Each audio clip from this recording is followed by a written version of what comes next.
ரயில் பயணிகளின் யமனாக மோதி இருக்கிறார் என்பது என்னுடைய வாதம். என்னுடைய தூக்கத்தை கூட அவங்களுக்கு சரியாக கிடைக்கலன்றது அவங்களுடைய ஒரு போராட்டமாக இருக்குது. இன்றைக்கி காலகட்டத்தில் ஒரு பைலட்டையும் 4 நாட்கள் 4 ராத்திரி கண்டினியூஸ் டியூட்டி போடுறாங்க அப்படின்றது அவங்களுடைய. கோவிட் விஷயத்துலேயும் நீங்கள் எங்களுக்கு யமனா வந்தீங்க, இன்றைக்கி எங்களுடைய ரயில் பயணிகளின் உயிருக்கும் நீங்கள் தான் யமன் என்பது என்னுடைய. எல்லாத்துக்கும் மோதிக்கு கேரண்டின்னு பேசுகிறவர் எங்களுடைய ரயில் பயணிகளின் உயிருக்கு கேரண்டி கொடுப்போமா? இந்த கேரண்டியில் இதெல்லாம் கொஞ்ச நாளுக்கு முன்னாடி மோடி அரசாங்கம் இலவசத்தை ஏன் கொடுக்குறீங்க மக்களுக்குன்னு கேட்டுட்டு இருந்தாங்க. உங்களுக்கு ஞாபகம் இருக்குன்னு நினைக்கிறேன். எது எடுத்தாலும் இந்த ஏன் இலவசம் கொடுக்குறீங்க. இன்னைக்கு அவங்க அந்த பேச்சை மாற்றி, இல்லை கண்டிப்பாக இதை நேஷ்னல் இஷ்யூவாக தான் எடுக்க போகிறோம், ஆனால் திருவள்ளூரும் ஒரு இடம்தான், நம்ம இங்கிருந்து அதை ரைஸ் பண்ணுவோம். காங்கிரஸ் மேலிடமும் மற்ற போன வருஷம் நடந்த கொரமண்டல் எக்ஸ்பிரஸில் 296 பேர் இறந்தார்கள். அது என் குடும்பத்தை சார்ந்தவர்களும் இருக்கலாம், உங்கள் குடும்பத்தை சார்ந்தவர்களும் இருக்கலாம், நாளைக்கு யார் வேணா இருக்கலாம். அதனால் இந்த மாதிரி மக்களின் ஒரு பாதுகாப்பை கூட.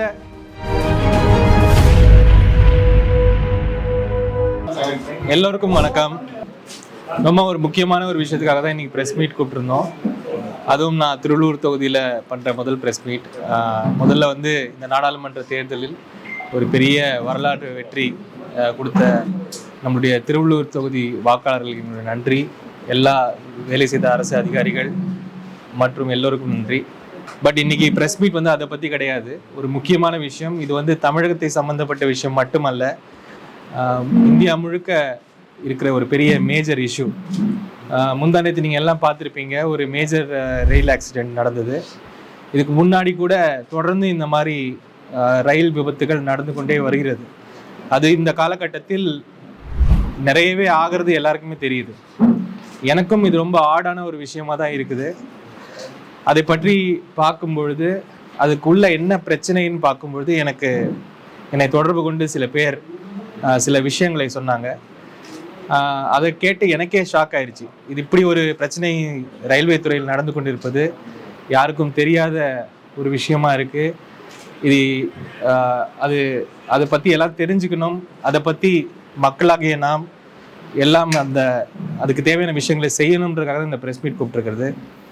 முதல்ல இங்கே ட்ரெயினில் போகாத அங்கே யாருமே கிடையாது. அதுவும் திருவள்ளூர் தொகுதியில் ட்ரெயின் என்பது ஒரு நம்ம வாழ்க்கையிலே பிணைஞ்ச ஒன்று. நானும் என் குடும்பமும் ட்ரெயினில் தான் போகும், உங்கள் குடும்பங்களும் ட்ரெயினில் தான் போகும். அப்படி இருக்கும் பொழுது அந்த ரயிலின் பாதுகாப்பு எந்த அளவுக்கு இருக்குன்றது இப்போ ஒரு பெரிய கேள்விக்குறி. நான் என்ன நினச்சிட்டு இருந்தேன்னா, ஏன்னா டிவிலெல்லாம் அடிக்கடி சென்ட்ரல் கவர்மெண்ட்லேருந்து, ரயில்வே துறையிலேருந்து, இல்லை ரயில்வே மினிஸ்டர்லாம் பேசும்போது நாங்கள் ரயில்வே துறையை பயங்கரமாக மாடர்னைஸ் பண்ணிட்டோம், என்னென்னோ விஷயம்லாம் நடக்குது அப்படின்ற மாதிரி, பாதுகாப்பு அப்படி இன்க்ரீஸ் பண்ணிட்டோம்ன்ற பேச்சுக்கள் எல்லாம் வரும்பொழுது நானும் அப்படி தான் நம்பிட்டு இருந்தேன். ஆனால் எனக்கு என் கையில் கிடைத்திருக்க டாக்குமெண்ட் டேட்டா வச்சு பார்க்கும்பொழுது ரொம்ப ஒரு சேட் ஸ்டேட்டில் இருக்குது. அதாவது ரயில்வே லோகோ பைலட்ஸ், ரயில்வே என்ஜின்களை இயக்கும் லோகோ பைலட்ஸ் சரியாக அவர்கள் ஒரு தூக்கத்தை கூட அவங்களுக்கு சரியாக கிடைக்கலன்றது அவங்களுடைய ஒரு போராட்டமாக இருக்குது. அதாவது ரயில்வே ஆக்ட் படி 2 நாள் நைட் டியூட்டி செஞ்சால் 1 நாள் அவங்களுக்கு ஒரு விடுப்பு கொடுக்கணும்.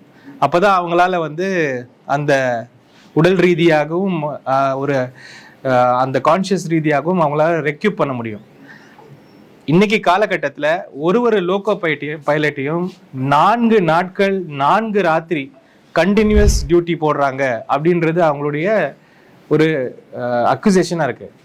இன்ஃபேக்ட் இந்த விஷயம் பல முறை அவங்க எடுத்தும் கூட அதுக்கான ரெஸ்பான்ஸே சென்ட்ரல் கவர்மெண்ட்லேருந்து வராததுனால சதர்ன் ரயில்வேலேருந்து இந்த ஜூன் மாதத்துலேருந்து அவங்களே அந்த லீவ் எடுக்க ஆரம்பிச்சிட்டாங்க. ஏன்னா அவங்க ரொம்ப கிளியராக சொல்கிறாங்க, ஒரு 10-15 வருஷம் முன்னாடி எங்களுக்கு இந்த மாதிரி ப்ரெஷர் கிடையாது, ரயிலின் வேகமும் கம்மியாக தான் இருந்தது. 100 கிலோமீட்டர் ஒரு செக்ஷனில் கொடுத்தாங்கன்னா அதில் நாங்கள் 80 போனால் கூட பரவாயில்ல, நாங்கள் பொறுமையாக போவோம், எங்களால் அந்த ரெஸ்பான்ஸ் டைம் எல்லாம் கரெக்டாக இருந்தது. ஆனால் இன்னைக்கு காலகட்டத்தில் 130 கிலோமீட்டர் வேகத்தில் போனோம்னா அந்த வேகத்துலேருந்து 1 கிலோமீட்டர் கம்மி பண்ணால் கூட எங்களை கேள்வி கேட்குறாங்க. அதே சமயத்தில் எங்களை தூங்க விடலைன்னா, சட்டப்படி எங்களுக்கு கிடைக்க வேண்டிய அந்த விடுப்பு கிடைக்கலன்னா எங்களால் இயக்கவே முடியாது அப்படின்ற ஒரு நிலைமைக்கு வந்துட்டாங்க. இது இன்சிடென்ட் ஆஃப்டர் இன்சிடென்ட் இதுதான் காரணமாக நடந்து கொண்டிருக்கிறது. இப்போ என் கையிலேயே இந்த வருடமே 3 இன்சிடென்ட் இந்த மாதிரி. நேற்று நடந்த விஷயமும் கூட இதை சம்பந்தப்பட்ட விஷயம்தான். இதுல 2 மேஜரா இருக்கு. அவங்களுக்கு 2 ராத்திரி டியூட்டி போட்டா 1 நாள் அவங்களுக்கு விடுப்பு கொடுக்கணும்.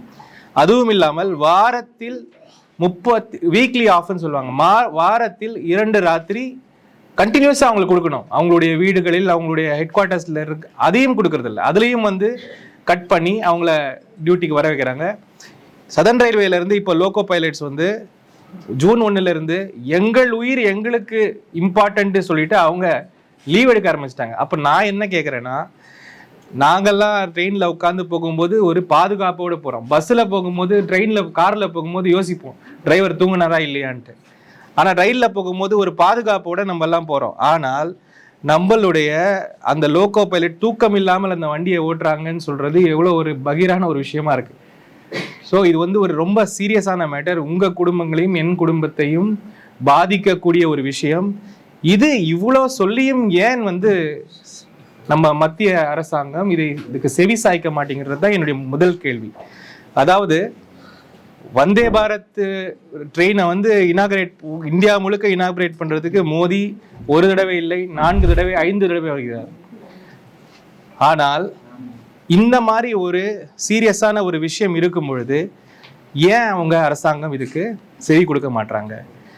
நேற்று கூட பார்த்தோம்னா இந்த ரயில்வே இன்சிடென்ட் நடக்கும் பொழுது மத்திய ரயில் அமைச்சர் அவர் பைக்கில் போகிறாரு, மோட்டார் சைக்கிளில் போகிறாரு, கேமராவுக்கு போஸ் கொடுக்குறாரு. ஆனால் அவர்களால் இந்த ஒரு சாதாரண விஷயம், பாதுகாப்பு சம்பந்தப்பட்ட விஷயம், அதுவும் நம்மளுடைய ரயில்வே எம்ப்ளாயீஸ் சம்பந்தப்பட்ட விஷயத்துக்கு ஏன் அவங்க கேர் பண்ண மாட்டாங்க? இந்த ஒரு இன்சிடென்ட்டுக்காக நான் சொல்லலை. இது அந்த மத்திய அரசாங்கத்தின் ஒரு மெத்தனமா போக்கிலே இருக்கு. இது நீங்கள் கோவிட்ல வேக்சின் ஆரம்பிச்சதுலேருந்து மக்களுடைய, சாமானிய மக்களுடைய உயிரிழப்புக்கு எந்த விதமான ரியாக்ஷனே இல்லை அவங்ககிட்ட. இதுதான் எனக்கு ஆச்சரியமா இருக்கு. நான் என்ன நினைக்கிறேன்னா, ரயில் பயணிகளின் யமனாக மோதி இருக்கிறார் என்பது என்னுடைய வாதம், என்னுடைய டைரக்ட் அக்யூசேஷன். ஏன்னா எனக்கு இப்போ நம்பிக்கை இல்லை. நான் இன்னைக்கு ட்ரெயினில் போனேன்னா என்னுடைய ட்ரெயினை செலுத்தும் லோகோ பைலட் தூங்கினாரா இல்லையான்னு எனக்கு நம்பிக்கை இல்லை. அப்போ இன்சிடென்ட் ஆஃப்டர் இன்சிடென்ட் நடக்கும் பொழுது நீங்கள் எங்களுக்கு யமனாக தான் இருக்கீங்கன்றது என்னுடைய நேரடி குற்றச்சாட்டு. கோவிட் விஷயத்திலையும் நீங்கள் எங்களுக்கு யமனா வந்தீங்க. இன்றைக்கி எங்களுடைய ரயில் பயணிகளின் உயிருக்கும் நீங்கள் தான் யமன் என்பது என்னுடைய ஒரு நேரடியான குற்றச்சாட்டு. இப்போ என் கையில் இருக்கிற டாக்குமெண்ட்ஸை நான் பார்க்குறேன். ஜான் பிரிட்டாஸ்ன்ற எம்பி லெட்டர் எழுதியிருக்காரு, கேரளா மினிஸ்டர் லெட்டர் எழுதியிருக்காரு, பல பேர் லெட்டர் எழுதியிருக்காங்க. லோகோ பைலட் தர்னாவில் போயிட்டாங்க. ஆனால் லோகோ பைலட்ஸை சஸ்பென்ஷன், டிஸ்மிசல், 100க்கும் மேலே சஸ்பென்ஷன், டிஸ்மிசல் தான் பண்ணியிருக்காங்களே தவிர தூக்கம் அவர்களுக்கு முக்கியம், ரயில் பயணிகளின் பாதுகாப்பு எங்களுக்கு முக்கியம் அப்படின்ற எந்த விதமான உணர்வும் இல்லாமல் ஒரு மத்திய அரசாங்கம் நான் பிடிச்சது தான் சட்டம்னு சொல்லிட்டு உட்காரும் பொழுது எந்த வித பாதுகாப்பு எங்களுக்கு உண்டு? இந்த கேள்விக்கு நீங்கள் அடுத்த வந்தே பாரத் ட்ரெயினை இனாகரேட் பண்ணுறதுக்கு முன்னாடி நீங்கள் பதில் சொல்லி ஆகணும். அது வரைக்கும் இன்னொரு ரயில் இன்சிடென்ட் ஆனால் அதற்கும் யமனாக நீங்கள் தான் இருப்பீர்கள் என்றது என்னுடைய நேரடியான குற்றச்சாட்டு. எல்லாத்துக்கும் மோடிக்கு கேரண்டின்னு பேசுகிறவர் எங்களுடைய ரயில் பயணிகளின் உயிருக்கு கேரண்டி கொடுப்போமா? இந்த கேரண்டியில் இதெல்லாம் வருமானதே எனக்கு டவுட்டாக இருக்குது. பாஜக இதுக்கு பதில் சொல்ல வேண்டும், மோடி இதற்கு பதில் சொல்ல வேண்டும். ஏன்னா இது இந்த வருஷம் நடந்த ஒரு இன்சிடென்ட்டு ஜூன் 2ன்னு நினைக்கிறேன். போன வருஷம் கோரமண்டல் எக்ஸ்பிரஸ் உங்களுக்கு எல்லாருக்கும் தெரியும், 2 ஜூன். இன்னைக்கு இந்த வருஷமும் அதே நாளில் இன்னொரு இன்சிடென்ட் நடந்திருக்கு. போன வருஷம் நடந்த கோரமண்டல் எக்ஸ்பிரஸில் 296 பேர் இறந்தார்கள். அது என் குடும்பத்தை சார்ந்தவர்களும் இருக்கலாம், உங்கள் குடும்பத்தை சார்ந்தவர்களும் இருக்கலாம், நாளைக்கு யார் வேணா இருக்கலாம். அதனால இந்த மாதிரி மக்களின் ஒரு பாதுகாப்பை கூட ஒரு முக்கியமாக கருதாமல் அவங்க பிடிச்சது தான் சட்டம் சொல்லிட்டு உட்கார்றவங்கள நாம் எந்த விதத்திலையும் நம்மளால ஏற்றுக்க முடியாது. இதற்கு ஒரு தீர்வு வேண்டும். நம்மளுடைய லோகோ பைலட்ஸ் எல்லாருமே வந்து இதை பற்றி முறையிட்டிருக்காங்க, சரியான ஃபோரமில் முறையிட்டிருக்காங்க, கேட்டுக்கு போயிருக்காங்க, கேஸு போட்டிருக்காங்க. இருந்தாலுமே கூட இதற்கு எந்த விதமான ரெஸ்பான்ஸும் இல்லை. இது வந்து மக்களின் கேள்விகளால் மட்டுமே இதை தீர்க்க முடியும். அதனால் இந்த ஒரு சீரியஸ் இஷ்யூவை என்னுடைய ஊடக நண்பர்களுக்கு எனக்கு பணிவான வேண்டுகோள், இது வந்து அரசியலையும் தாண்டி இது உங்களையும் என் குடும்பத்தையும் சார்ந்த பாதுகாப்பை சார்ந்த விஷயம். இதை கண்டிப்பாக நீங்கள் எல்லா பக்கமும் எடுத்து சென்று இந்த விஷயத்தை இம்மிடியட்டாக சார்ட் செய்யணும். இதை ஒரு நேஷ்னல் இஷ்யூவாக மாற்றணும். இதுக்கு மத்திய அரசாங்கம் மோடி பதில் சொல்ல வேண்டும்.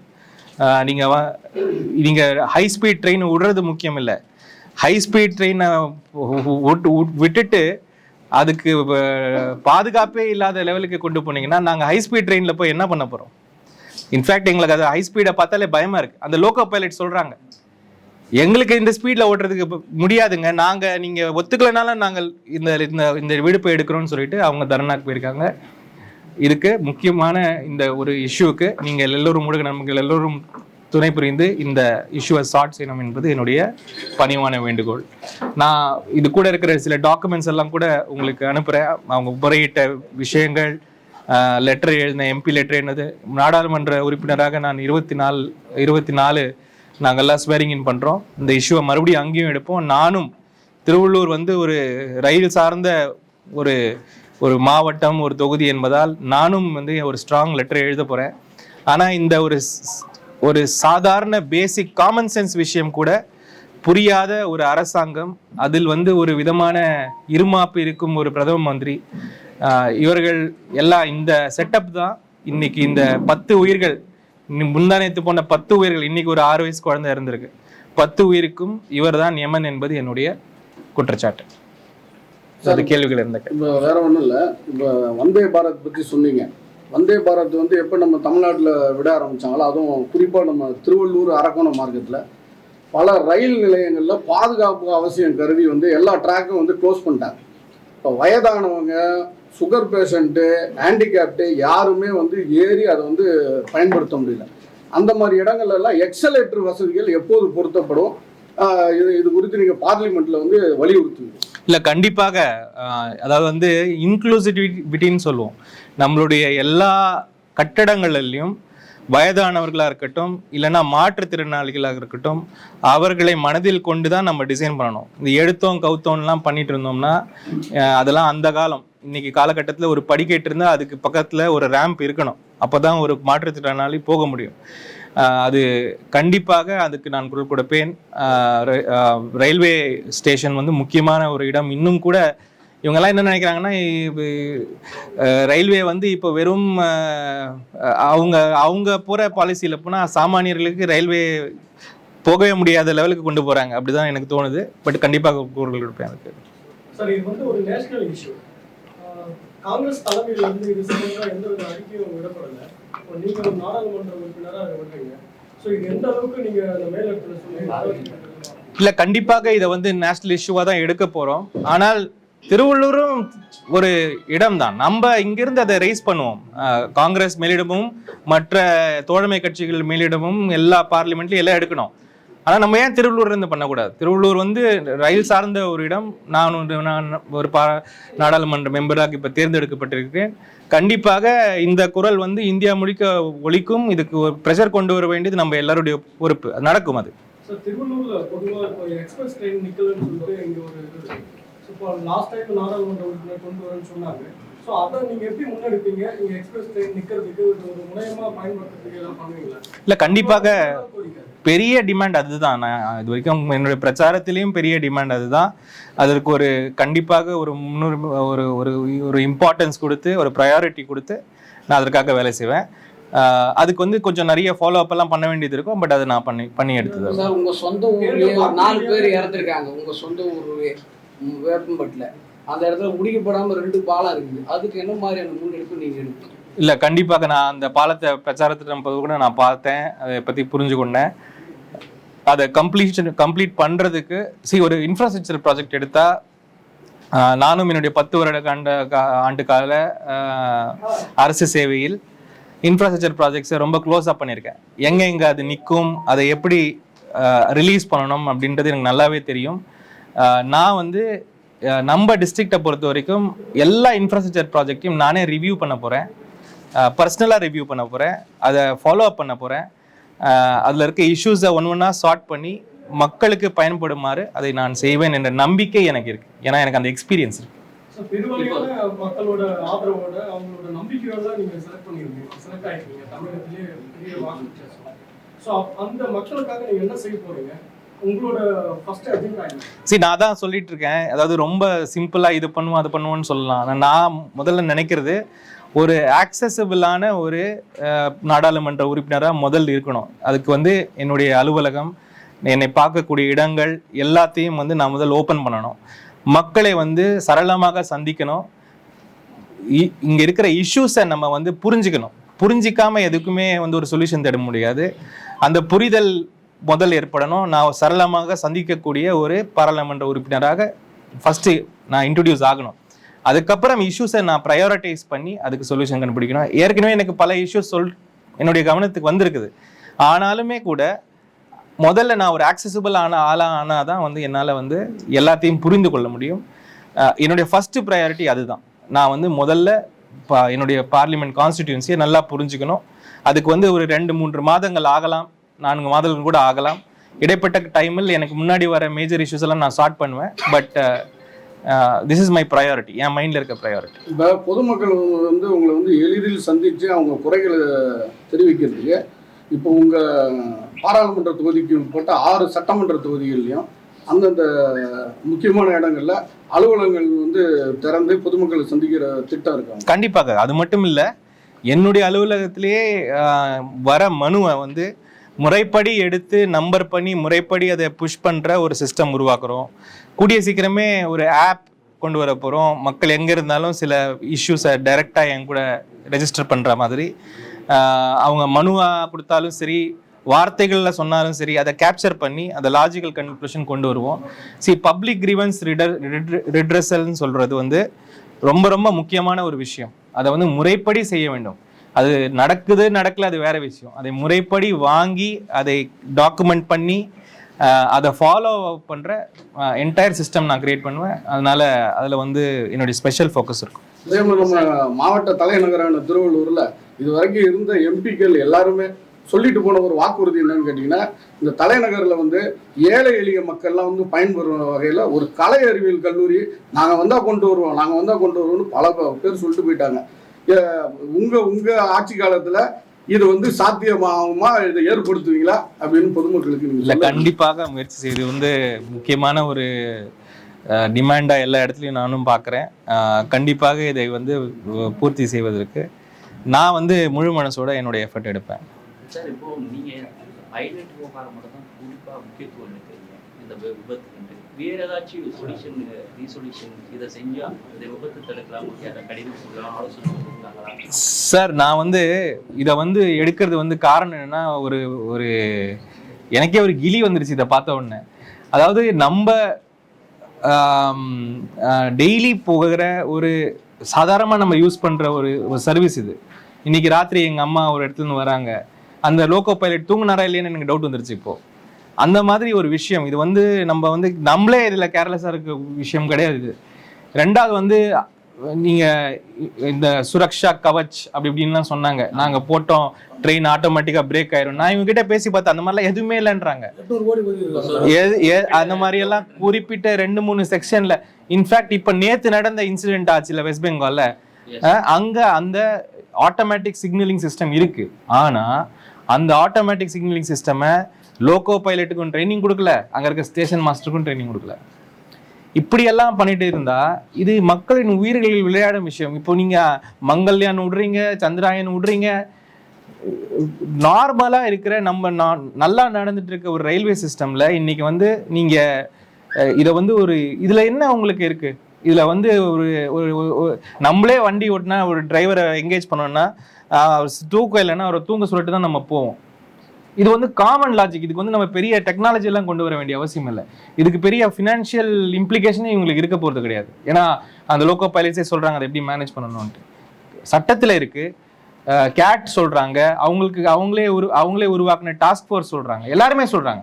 ஆனால் இவங்க மட்டும் அதை கேட்க மாட்டாங்க. அதுவும் விதியை மீறி அவங்க வந்து நாங்கள் ரெஸ்ட் எடுப்போம்னு எடுக்கிறவங்கள சஸ்பெண்ட் பண்ணுறாங்க. 100க்கும் மேற்பட்ட ஆட்களை சஸ்பெண்ட் பண்ணியிருக்காங்க. அப்போ இவங்க என்ன மெசேஜ் சொல்ல வராங்க? உங்களுடைய பாதுகாப்பு எங்களுக்கு முக்கியம் இல்லைன்றாங்களா? இப்போ அந்த குரலை வந்து எல்லா பக்கமும் கொண்டு போகணுன்றது இந்த press meet.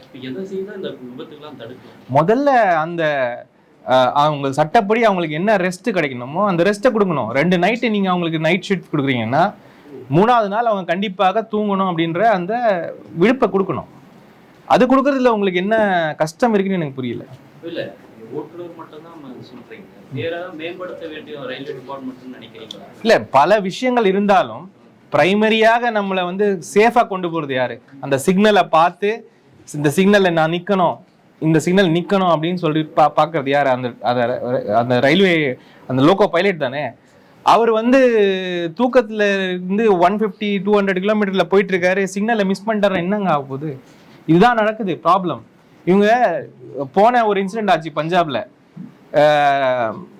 I think railway minister வந்து இது வந்து லோகோ பைலட்டு மொபைல் பார்த்துட்டு இருந்தாருன்னு ஒரு ஸ்டேட்மெண்ட் விட்டாரு. ரொம்ப ரொம்ப ரொம்ப ரொம்ப வெட்கப்பட வேண்டிய விஷயம். அந்த மாதிரிலாம் எதுவுமே கிடையாது. இவங்க செய்கிற தவறுகளை சாமானியர்களின் மீதும் அப்புறம் ரயில்வே எம்ப்ளாயின் மீதும் போடுறது வந்து எந்த விதத்துலையும் நியாயம் கிடையாது. நான் இந்த பாயிண்ட்ல நான் வந்து ஒரு விஷயம் கூட சொல்ல விரும்புகிறேன்.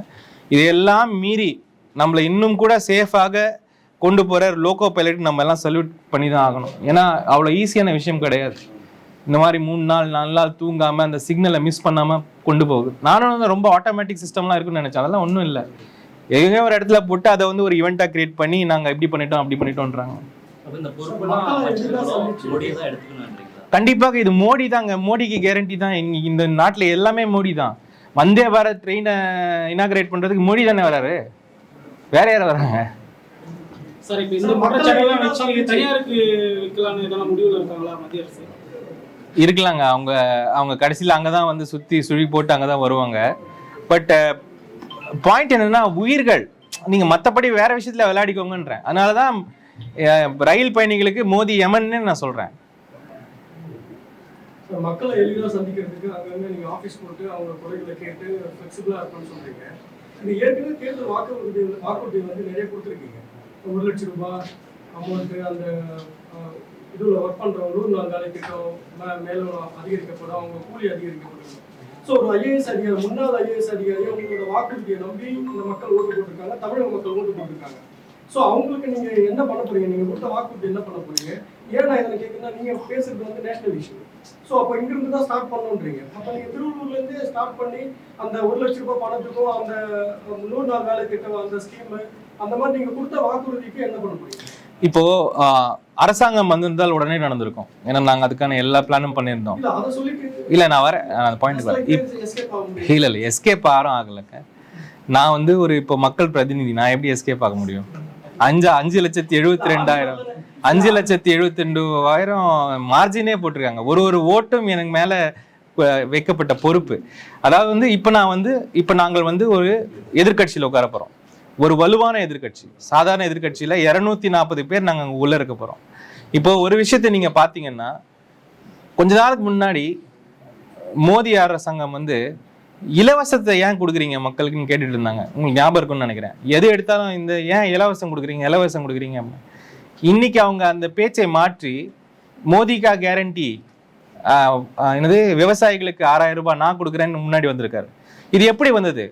ஒரு எதிர்கட்சியாக நாங்கள் வச்ச ப்ரெஷரில் நாங்கள் வச்ச ஃபார்முலாவை இது சரியான விஷயம் நினச்சி தான் அவங்க பண்ணுறாங்க. ஸோ ஒரு டெமோக்ரஸியில் எதிர்கட்சியோடைய பங்கு ரொம்ப முக்கியம். அந்த பங்கை பாராளுமன்றத்தில் இப்போ ஃபார் எக்ஸாம்பிள் நரேகா இன்னும் ஆரம்பிக்கல, 100 நாள் வேலை திட்டம் ஆரம்பிக்கல. இப்போ நாங்கள் எடுக்க போகிற முதல் இஷ்யூவே நாங்கள் பாராளுமன்றத்தில் அந்த இஷ்யூவாக தான் இருக்கும். ஸோ அதனால எங்களுடைய ப்ரெஷர்னால கண்டிப்பாக நாங்கள் செய்யணும்னு நினைச்ச அளவுக்கு அவங்க செய்யலைனாலும் மக்களுக்கு தேவையான எல்லா விஷயங்களையும் கண்டிப்பாக வாங்கி கொடுப்போம்.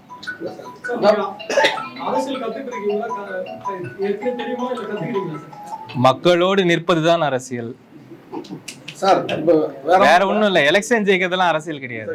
வாக்குறுதி தாங்க வெற்றி பெற்றால் செய்யணும்னு எதுவுமே மென்ஷன் பண்ணல. எங்களுக்கு நீங்க ஓட்டு போடுங்க, நாங்க இதை செய்யணும்னு சொன்னீங்க. அது மாதிரி மக்கள் உங்களுக்கு ஓட்டு போட்டுருக்காங்க, உங்களுக்கு தேர்ந்தெடுத்துருக்காங்க, நீங்க அதிக வாக்கு சேர்த்து வெற்றி பெற்றீங்க. 100% ஆட்சி உங்ககிட்ட இருந்தாலும் இல்லைனாலும் மக்களுக்கு நீங்க என்ன சொல்ல வரீங்க? அதுதான் நான் சொல்றேன். கண்டிப்பாக அது செய்யறதுக்கான எல்லா விஷயங்களும் எங்களுக்கு கொடுக்கப்பட்ட, இப்போ எதிர்கட்சியா எங்களை உட்கார வச்சிருக்காங்க மக்கள், அந்த பொறுப்பிலிருந்து 100% நாங்கள் செய்வோம். அதே நாங்கள் செஞ்சு கூட காட்டியிருக்கோம். இன்னைக்கு வந்து மோதிக்கா கேரண்டி வந்ததே அதுலேருந்து தான். அதே மாதிரி நாங்கள் புஷ் பண்ணுவோம். இப்போ நரேகாவில் வந்து 300 ரூபாய் கிட்டத்தட்ட இப்போ வராங்க. இன்னொரு 100 ரூபாய் ஏற்றதுக்கு நாங்கள் புஷ் பண்ணுவோம். இன்னும் 240 பேர் அங்கே நாங்கள் புஷ் பண்ணும்போது அவங்க அதுக்கு பதில் சொல்லியே ஆகணும். இல்ல, உங்க வாக்குறுதி எல்லாமே சாத்தியம் ஆகுமா? இதுல எதிர்கட்சியா இருக்கிறதுனால இப்போதைக்கு எதிர்கட்சியா இருக்கும். இன்னொரு 6-7 மாசத்துல கூட நிறைய விஷயங்கள் மாறலாம், பார்ப்போம். சார் இப்போ வேற ஒன்றும் இல்லை, இந்த தொகுதிக்கு உட்பட்ட மக்களுக்கு, அதாவது நீங்கள் ஒரு முன்னாள் ஐஏஎஸ் அதிகாரின்றதுனால இந்த கேள்வி வைக்கிறேன். நீங்கள் எப்படி ஒரு ஐஏஎஸ் அதிகாரி ஆனீங்களோ அது மாதிரி நம்ம தொகுதியில் விவசாயிகள், ஏழை எளிய மக்கள் தான் இருக்காங்க. இப்போ அவங்களாம் வந்து யூபிஎஸ்சி தேர்வு எழுதுறதுன்றது சாத்தியம் கிடையாது. நீங்கள் வந்து ஒரு ஐஏஎஸ் அதிகாரின்றதுனால அந்த மாதிரி மாணவர்களுக்கு இலவசமாக யூபிஎஸ்சி தேர்வு சென்டர்கள் ஏற்படுத்துறதுக்கு ஏதாவது உங்கள் ஐடியா இருக்கு? யூபிஎஸ்சி தேர்வை விடுங்க, இன்னைக்கு காலகட்டத்தில் ஒரு படித்த ஒரு இளைஞனுக்கு ஒரு அட்வைஸ் கேட்கறது கூட இடம் கிடையாது. உண்மை அதுதான். நான் போய் என்ன பண்ணணும், எங்கள் வீட்டில் யாராவது பெரியவங்க தான் நான் கேட்கலாம், யாரும் இல்லைன்னா எனக்கு யாரும் சொல்கிறதுக்கு இல்லை. முதல்ல நான் கலெக்டர்கிட்ட பேசின முதல் விஷயம் அதுதான். இங்கே இருக்கிற யங்ஸ்டர்ஸ் வந்து அவங்க ஃப்யூச்சரில் என்ன பண்ணணும், என்ன பண்ண முடியும் அப்படின்னு சொல்கிறதுக்கு ஒரு இடம் வேணும், அதை புரிஞ்சுக்கிறதுக்கு ஒரு இடம் வேணும். அதுக்காக நம்ம வந்து இந்த யூத் சென்ட்ரிக்காகவே நிறைய விஷயங்கள் பண்ணோம். ஒரு சென்டரே நாங்கள் பண்ணணும்னு முடிவு பண்ணியிருக்கோம். அதில் யூபிஎஸ்சி தேர்வு, அரசாங்க தேர்வு, ஒருத்தர் பிஸ்னஸ் பண்ணணும்னு நினச்சா ஆண்டர்ப்ரனரியல் ஸ்கில்லிங் எல்லாமே அதுக்குள்ளே வந்து கொண்டு வரணும்னு நாங்கள் ட்ரை பண்ணுறோம். அது நான் ஒரு இடத்துல பண்ணவும் செஞ்சுருக்கேன், அது ஒரு பெரிய சக்ஸஸாகவும் இருக்குது. அதே மாதிரி திருவள்ளூரில் படித்து முடித்த யாரும் வந்து நான் எங்கே போய் எதை அட்வைஸ் கேட்குறதுன்னு கேட்கக்கூடாது. நேராக அந்த சென்டருக்கு வந்து அவங்களுக்கு தேவையான எல்லா விஷயங்களையும் அந்த சென்டர்லேருந்து பண்ணி கொடுக்கக்கூடிய ஒரு, எப்படி நம்ம உடம்பு சரியில்லைன்னா ஆஸ்பத்திரி போவோமோ அந்த மாதிரி, எனக்கு வேலை இல்லைன்னா ஒரு இடத்துக்கு வந்து அங்கேருந்து அவங்களுக்கு ஹேண்ட் ஹோல்டிங்னு சொல்லும், கையை பிடிச்சி நம்ம நிறைய இடத்துக்கு கொண்டு போகணும். அப்போ தான், இல்லை நான் சும்மா ஒரு ட்ரைனிங் கொடுத்துட்டு நீ போன்னு சொன்னால் அவங்க வெளியே போய் அதெல்லாம் பண்ண முடியாது. சில பேருக்கு லோன் தேவைப்படும், சில பேருக்கு வந்து சொந்தமாக பிஸ்னஸ் பண்ணுறதுக்கு ஒரு அட்வைஸ் தேவைப்படும், நல்ல நெட்வொர்க் தேவைப்படும். அதெல்லாமே நம்ம கொடுக்கலாம். ஏன்னா இங்கே நம்ம இண்டஸ்ட்ரியல் ஏரியா இருக்குது, நிறைய பேருக்கு டிமாண்ட் இருக்குது, நம்மக்கிட்ட சப்ளை இருக்குது. அவங்க டிமாண்ட் இருக்குது, நமக்கு சப்ளை இருக்குது, ஆனால் அதை மேட்ச் பண்ணுற இடம் இல்லை. அந்த மேட்ச் பண்ணுற இடத்த உருவாக்கலாம். நிறைய விஷயம் அது வந்து என்னுடைய one of the main focus. அது வந்து கூடிய சீக்கிரமே அது உருவாக்கும். விரைவில் மக்களோடு பழகிறது இல்லை, மக்களோடு அவர்கள் பிரச்சனையில் நிற்பது தான் அரசியல். நிறைய முறைகேடு நடக்குது. என்னதுங்க? நீட் தேர்வுல நிறைய முறைகேடு நடக்குது. நீங்க சொல்ற அந்த இதுல நீட் தேர்வுக்கும் பயிற்சி கொடுப்பீங்க? நீட் தேர்வே வேண்டாம் நம்ம சொல்றோம். இருக்கிற வரைக்கும் அது வேணாம்னு வர கட்டத்துல இருக்கிற வரைக்கும் பயிற்சி கொடுப்பீங்க? இங்க பாருங்க, நான் அதான் சொன்னேனே, நீட் தேர்வை உருவாக்குறதே எதுக்குன்னா சில பயிற்சி முகாம்கள், சில பிரைவேட் ஏஜென்சிஸ் பெனிஃபிட் ஆகிறதுக்கு தான். அது கவர்மெண்டே செய்யலாம். நாங்க வந்து ரொம்ப கிளியரா அந்த பாலிசியில் இருக்கோம். நீட் தேர்வு வந்து ஏழை எளிய மாணவர்களுக்கு எதிரானது, சோஷியல் ஜஸ்டிஸுக்கு எதிரானது. அந்த மாதிரி ஒரு மேஜர் தேர்வு இருக்கிற எந்த நாட்டில் எந்த தேர்வும் அது மாதிரி சக்ஸஸ் ஆனதா ஃபார்முலாவே கிடையாது. அதனால் we are completely against NEET. we will fight for it. Even இன்னைக்கு வந்து எல்லா மாநிலங்களும் சொல்கிறாங்க, தமிழகம் நீங்கள் அதை முன்னாடி எடுங்க. நாங்கள் ரொம்ப வருஷமாக முன்னாடி தான் எடுத்து இதில் நிற்கிறோம். அதனால் இது வந்து ஒரு தேர்வு அப்படின்றது கிடையாது, இது வந்து ஒரு கம்ப்ளீட்டான டிஃப்ரெண்ட் அரசியல். இதை புரிஞ்சுக்கோங்க. இந்த அரசியல் ஏன் வருதுன்னா, இது வரைக்கும் மேலே யார் வந்துட்டாங்கல்ல, அவங்களெல்லாம் திருப்பி அந்தந்த இடத்துக்கு அனுப்புறதுக்கான அரசியல். அதை நான் ஒத்துவே மாட்டோம். அரசியல் சீக்கிரமா நீங்க கத்துப்பீங்கன்னு நினைக்கிறேன். ஆனா திருவள்ளூர்ல இருக்கிற அந்த கோஷ்டி, காங்கிரஸ் கட்சியோட கோஷ்டி குசுல எப்படி தீக்க போறீங்க? நேஷனல் இஷ்யூ பேசுற நீங்க திருவள்ளூர்ல இருக்கிற கட்சி கோஷ்டி குசுல எப்படி தீக்க போறீங்க? அதுக்கான நடவடிக்கை என்ன? பாருங்க, நீங்க சொல்றீங்க அப்படியெல்லாம் எனக்கு எதுவும் பெருசா தெரியல. இல்லைன்னா இவ்வளோ பேர் சேர்ந்து இங்க நீங்க திருவள்ளூர்ல இன்னைக்கு பாத்தீங்கன்னா இந்தியா கூட்டணியே வேலை செஞ்சது. நீங்கள் வந்து எங்கேயுமே ஒரு கட்சி மட்டும் பார்க்க முடியாது, விடுதலை சிறுத்தைகள் பார்க்கலாம், எல்லாருமே. நாங்கள் எப்படி நினைக்கிறோம்னா, இன்னைக்கு காலகட்டத்தில் இந்த ஒரு சித்தாந்த போர் இருக்க காலகட்டத்தில் நாங்கள் யோசிக்கிறவங்க இந்த மாதிரி இருக்கணும்னு யோசிக்கிறவங்க எல்லாம் ஒன்றா தான் இருக்கும். அதில் எந்த விதமான மாற்று கருத்தும் கிடையாது. ரெண்டாவது, காங்கிரஸ் அப்படின்றதே வந்து ஒரு கலெக்டிவ், ஒரு 4 பேர் உட்கார்ந்து பேசி ஒரு டிஸ்கஷன் டிபேட் பண்றது தான் காங்கிரஸ். இன்னைக்கு இல்லை, நீங்க அன்னிலேருந்து எடுத்துக்கோங்க. காந்தி நேரும் அவங்க போடாத சண்டை கிடையாது, பட்டேலும் காந்தியும் போடாத சண்டை கிடையாது. ஆனால் காங்கிரஸ் என்பது அது ஒரு கலெக்டிவ், அது அப்படிதான் இருக்கும். அதுதான் அதோடைய அடிநாதமே அதுதான். அதனால அதை நீங்க அப்படி தப்பா நினைக்காதீங்க. நாங்க வந்து எங்களுடைய கட்சியோடைய ஒரு டெமோக்ரஸி அதுதான் காட்டுது. பட் அது இன்னைக்கு காலகட்டத்தில் இந்த ஒரு ஏகாதிபத்தியத்தை எதிர்த்து ஸ்டெடியாக நிற்கிற ஒரு ஃபோர்ஸ் காங்கிரஸ். அதை எல்லாருமே ஒத்துக்கிட்டாங்க. இன்னைக்கு வர காலங்களிலும் மக்களோடு பயணிக்கும் அந்த வேலைகளை நாங்கள் ஸ்டார்ட் பண்ணோம். 5,72,155 வாக்கு பெற்று அமோக வெற்றி பெற்ற வித்தியாசத்துல இவிஎம்மோட செயல்பாடு எப்படி பாக்குறீங்க? உங்க தலைவர் ராகுல் காந்தி ஒரு விஷயம் சொல்றாரு, இவிஎம்மோட செயல்பாடு. இவிஎம்மை பொறுத்த வரைக்கும் நான் ஒன்று சொல்லுவேன். இவிஎம்ல முக்கியமான பிரச்சனை என்னன்னா, எல்லா எலக்ட்ரானிக்ஸ் பொருட்களிலையும் வெரிஃபையபிலிட்டின்னு ஒன்று இருக்கு. இப்போ நீங்க பேங்க்கு போறீங்க, ஏடிஎம்ல காசு போடுறீங்க, போட்டதுக்கப்புறம் உங்களுக்கு ஒரு மெசேஜ் வரும், பேங்க் அக்கௌண்ட்ல கிரெடிட் ஆயிடுச்சுன்ட்டு. அப்படி மெசேஜ் வந்தாதான் அது வெரிஃபை ஆயிடுச்சு. இப்போ அந்த மெசேஜ் வரலன்னு வச்சுக்கோங்களேன், நீங்க அப்படியே வந்துடுவீங்களா? தேடி தேடி பார்ப்பீங்களா வந்துச்சான்னு. அதே மாதிரி ஒரு வாக்காளர் ஒரு இடத்துக்கு போய் அவன் வாக்கு போடுறான்னா, இவங்களுக்கு தான் ஓட்டு விழுந்தது அப்படின்றது அவனுக்கு என்ன வெரிஃபிகேஷன்? இந்த வெரிஃபிகேஷன் இல்லைன்னு சொல்லிட்டு தான் விவிபேட்னு ஒன்று கொண்டு வந்தாங்க. அதான் VVPAT, voter verified paper audit trail, இதுதான் விவிபேட். ஆனால் இப்போ இங்க இன்னொரு உள்குத்து என்ன பண்ணிட்டாங்கன்னா, பேப்பரை காட்டுறாங்க, நான் பார்த்துட்டேன், கை சின்னதுக்கு தான் ஓட்டு விழுந்ததுன்னு, அந்த பேப்பர் கீழே விழுந்துச்சு. ரைட்டா? இப்போ என் ஓட்டு அந்த சவுண்டா இந்த பேப்பரா? இதுதான் கேள்வி. என் ஓட்டு அந்த சவுண்டா இந்த பேப்பரா?